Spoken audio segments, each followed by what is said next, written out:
যখন আল্লাহ আমার ইন্তেকাল আল্লাহর হুকুমে হয়ে যায়, তো কবরে যাওয়ার পর ফেরেশতা জাহান্নামের কাঁচি দিয়ে আমার ঠোঁটগুলোকে কেটে নিয়েছে। যখন তার হাতের কাপড় সরানো হয় তো একটা নখ নেই। বলে এই অবস্থা কেন? বলে আর বলবেন না, যখন আমি যুবতী ছিলাম, ইয়াং ছিলাম, তো আমি 5 আঙ্গুলে 5 রকমের নেল পালিশ ব্যবহার করতাম, আর আল্লাহর ফেরেশতা কবরে যাওয়ার পর আমার নখগুলোকে জাহান্নামের কাঁচি দিয়ে কেটে নিয়েছে। এই বলে ওই মহিলা পুনরায় ইন্তেকাল হয়ে যায়। আপনাকে আমি বলতে চাই যে আপনি বলবেন যে মৃত্যু ব্যক্তি কিভাবে জীবিত হতে পারে আর কিভাবে পুনরায় ইন্তেকাল হতে পারে।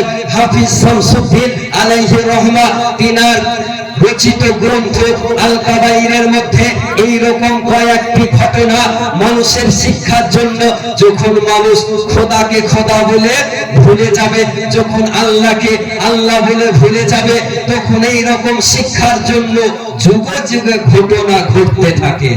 সুবহানাল্লাহ। এইরকম যুগে যুগে ঘটনা ঘটতে থাকে। তাহলে আমাদের মা বোনেদেরকে এটা থেকে শিক্ষা নেওয়া দরকার যে আমাদেরকে নীল পালিশ ব্যবহার করা চলবে না, আমাদের ঘরের মা বোনেদেরকে ফুট পালিশ ব্যবহার করা চলবে না। আর এই নীল পালিশ ব্যবহার করা শরীয়তের বিধানে হারাম। যদি আপনারা কিনে দেন তাহলে আপনারাও গুনাহগার।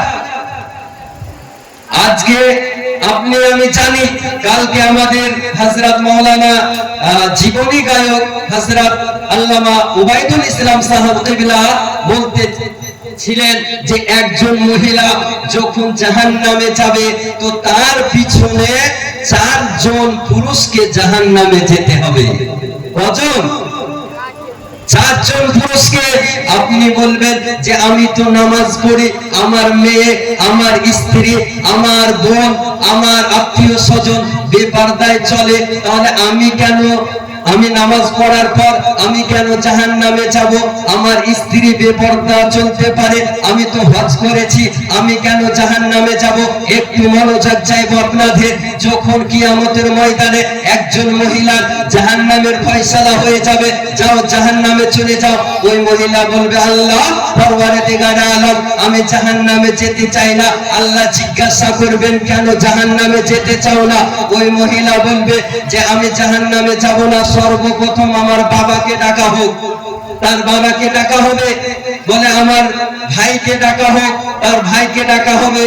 বলে আমার সন্তানকে ডাকা হোক, তার সন্তানকে ডাকা হবে। বলে আমার স্বামীকে ডাকা হোক, তার স্বামীকে ডাকা হবে। তো একজন মহিলার কারণে 4 জন পুরুষকে জাহান্নামে যেতে হবে। যাই হোক, সময় অনেক হয়ে গিয়েছে, আপনাদের মূল্যবান সময় নষ্ট না করে আমাদের জীবনী গায়ক হযরত আল্লামা কারি মাওলানা উবাইদুল ইসলাম সাহেব কিবলা মাদ্দাজিল্লাহুল আলির ইস্তেকবালের জন্য একবার জোরে সোরে নারা লাগান, নারে তাকবীর। এত আস্তে বললে বক্তা সাহেব বলবে কি করে? আপনি যেমন জোরে বলবেন বক্তা সাহেব তেমনই জোরে বলবে। জোরে লাগান, নারে তাকবীর, নারে রিসালা, মাসলা কে আলা হযরত হযরত মাওলানা কারি উবাইদুল ইসলাম সাহেব কিবলা। नारे तकबीर, नारे रिसाला।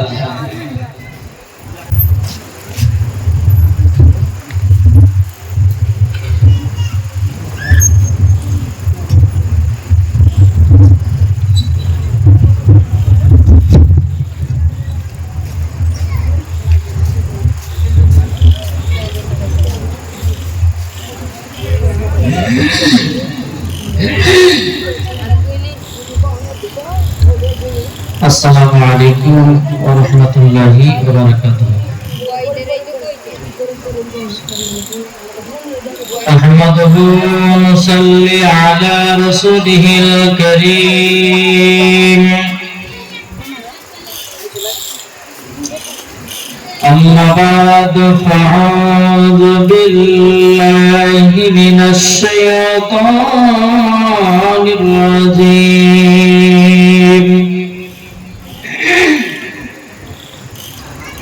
بسم الله الرحمن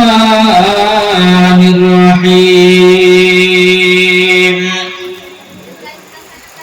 النبي أولى بالمؤمنين من أنفسهم صدق الله العظيم وصدق رسوله النبي العميد الماتب الكريم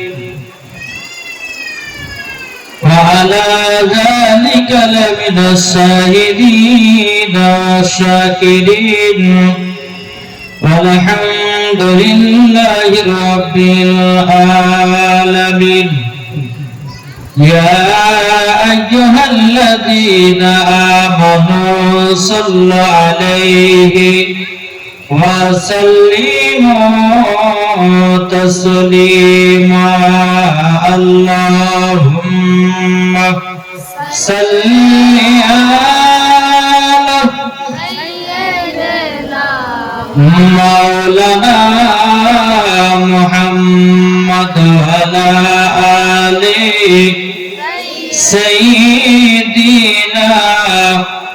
مولانا محمد আমরা সুন্নি মুসলমান